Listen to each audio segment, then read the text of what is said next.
Bismillahirrahmanirrahim. Assalamualaikum warahmatullahi wabarakatuh. Menjadi kebiasaan para sahabat Nabi Shallallahu Alaihi Wasallam, apabila mereka bertemu, maka sebelum berpisah, salah satu di antaranya mereka akan membacakan surat Al-Asr kepada yang lainnya sampai akhir dari surat. Kemudian mereka akan salah satunya beri salam dan barulah mereka berpisah. Ini adalah satu kebiasaan yang dilakukan oleh para sahabat Rasulullah Shallallahu Alaihi Wasallam yang diriwayatkan oleh Imam At-Tabrani. Surat Al-Asr ini surat yang cukup pendek, hanya terdiri dari berapa ayat ya? 3 ayat ya. Nah, terdiri dari 3 ayat. Nah, ada yang lain yaitu surat Al-Fath, An-Nasr. Kalau ada surat Wal Asr, ada surat An-Nasr. Nah, diawali dengan Wal Asr, artinya adalah demi waktu. Allah Subhanahu wa Ta'ala bersumpah dengan waktu. Nah, ketika Allah itu bersumpah atas sesuatu, maka artinya maknanya adalah kita manusia ini diperintahkan untuk memperhatikan terhadap apa yang disebut dalam sumpahnya itu. Dan di dalam Al-Quran berulang kali sumpah terhadap waktu. Ada waktu demi waktu, atau juga diartikan demi waktu asar. Ada juga demi waktu malam, walaili idza yaghsha, demi malam ketika sudah meliputi segala sesuatu. Atau juga waktu duha, wadduha walaili idza saja. Nah, wadduha artinya waktu duha, karena di ayat lanjutannya adalah walaili idza saja, maka kemudian maknanya adalah demi waktu siang dan waktu malam. Jadi semua waktu, baik waktu subuh, waktu pagi, waktu siang, waktu malam, dan seluruh waktu itu adalah sudah dijadikan bahan untuk sumpah oleh Allah Subhanahu wa Ta'ala supaya menjadikan kita perhatian. Karena di dalam waktu itulah kita melakukan segala aktivitas kita. Kalau dalam tafsir Ibnu Katsir itu disebutkan az-zamanu alladzi yaqa'u fihi harakatu bani Adam min khairin wa syarrin. Al-asr adalah az-zaman, yakni waktu di mana terjadi setiap pergerakan dari Bani Adam, baik itu perbuatan baik maupun satu keburukan. Jadi di dalam waktu itulah kemudian kita berada dalam satu ruang, satu kotak ya, di mana ada batas awal dan batas akhirnya. Disitulah terjadi semua pergerakan, semua perbuatan baik maupun perbuatan buruk. Nah, sebagai seorang muslim kita memang mesti memiliki perhatian terhadap waktu, karena di dalam waktu itulah ada kewajiban-kewajiban kita.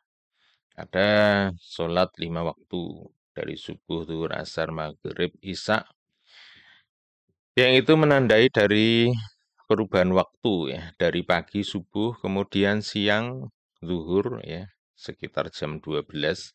Nah, kemudian asar untuk menandai waktu sore, kemudian ada waktu maghrib dan isya. Dan ini tidak boleh dijadikan satu semuanya. Nah, artinya penggalan-penggalan waktu ini mesti selalu dievaluasi oleh diri kita, apa saja yang kita lakukan.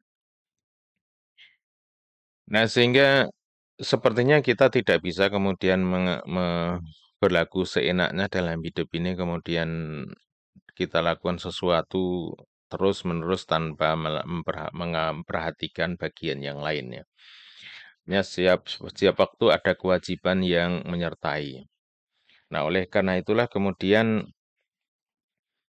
dalam masalah kewajiban itu juga ada kewajiban yang terikat dengan waktu dan kewajiban yang terikat dengan tempat ya, atau fardu makan dan fardu zaman.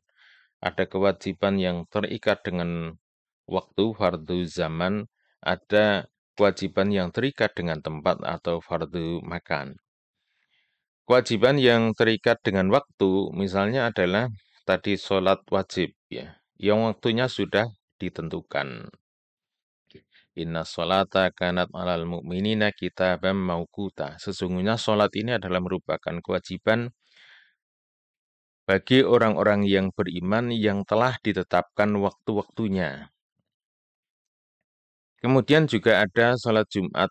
Ya, sholat Jumat yang sudah ditentukan waktunya setiap pekan. Ya. Kemudian ada setiap tahun nanti ada kewajiban untuk melakukan puasa Ramadan. Ini terikat dengan waktunya.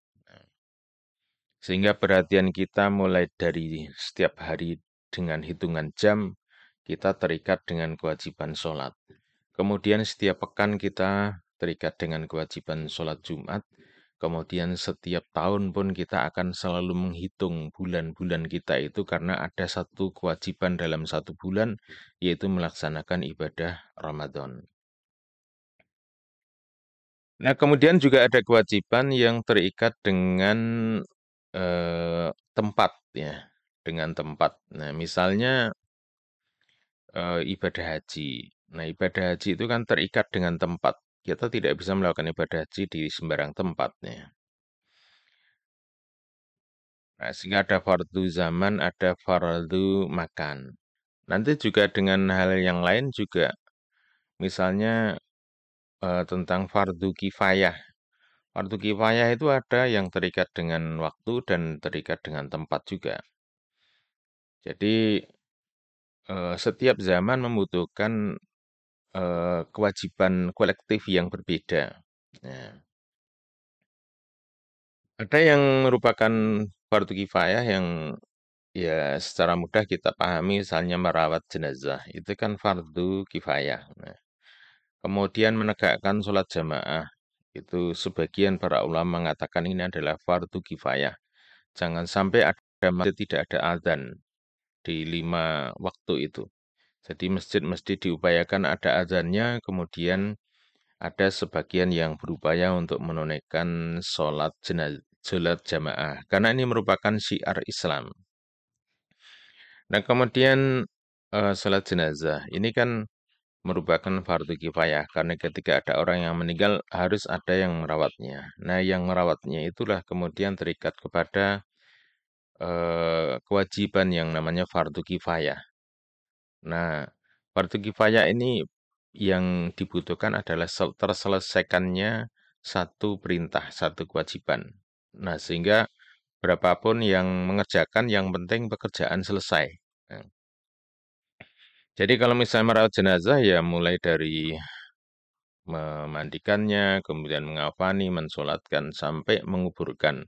Kalau hanya misalnya 3, udah memandikan, kemudian mengafani, mensolatkan, kemudian ditinggal. Nah, itu kan juga belum selesai namanya kewajiban fardu kifayah. Nah, kemudian fardu kifayah itu karena nanti terikat dengan zaman ya. Terikat dengan zaman ada saatnya satu perbuatan itu menjadi fardu kifayah karena zamannya sudah menuntut seperti itu.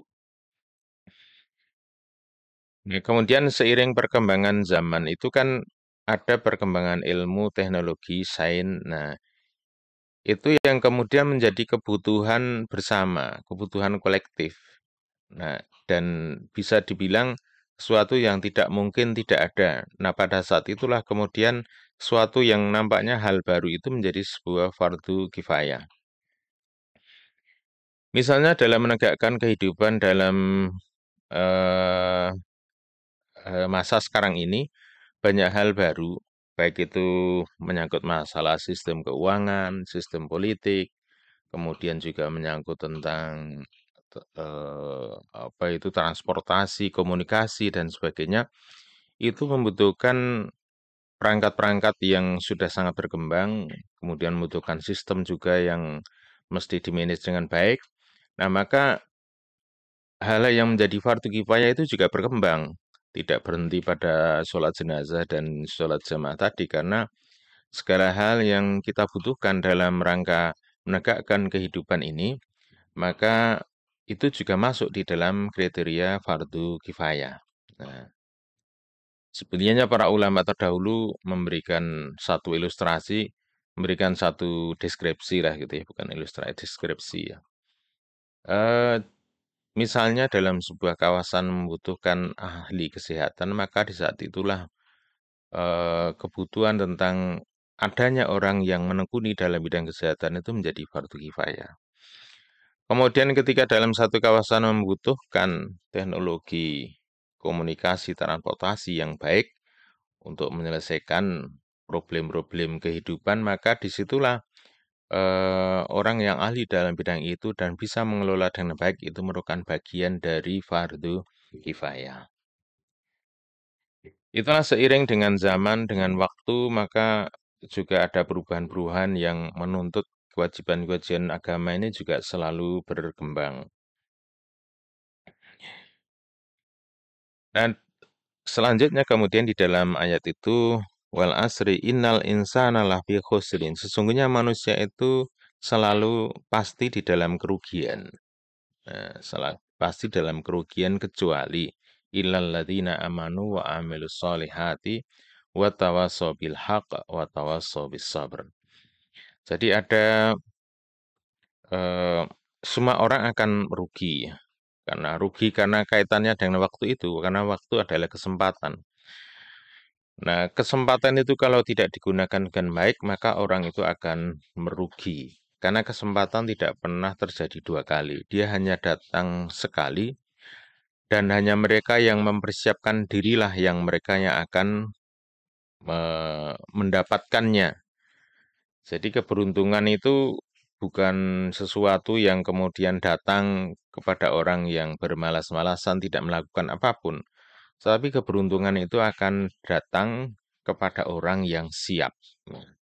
Orang yang siap artinya siap menyambut, kemudian mempersiapkan diri dan kemudian melakukan yang menggunakan kesempatan itu dengan baik.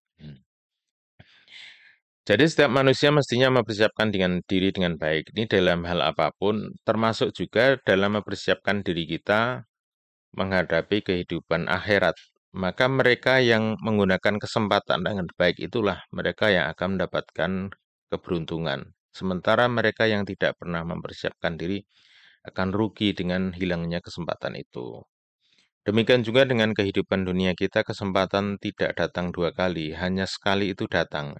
Dan ketika besok ada kesempatan yang datang lagi, itu adalah kesempatan yang lain.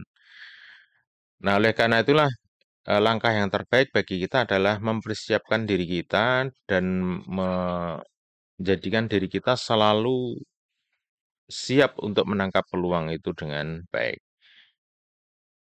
Nah, kecuali orang-orang yang beriman, kemudian beramal soleh, dan saling nasihat menasihati dalam kebaikan, dan saling menasihat menasihati dalam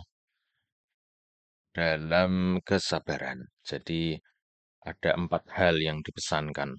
Iman, kemudian amal soleh, nah kemudian saling menasihati dalam kebenaran dan saling menasihati di dalam kesabaran. Ini adalah prinsip dasar kehidupannya.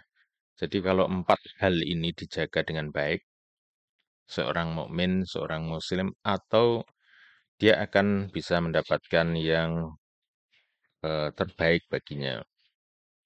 Nah, itulah satu pesan yang sangat syarat makna di dalam surat yang begitu pendek ya.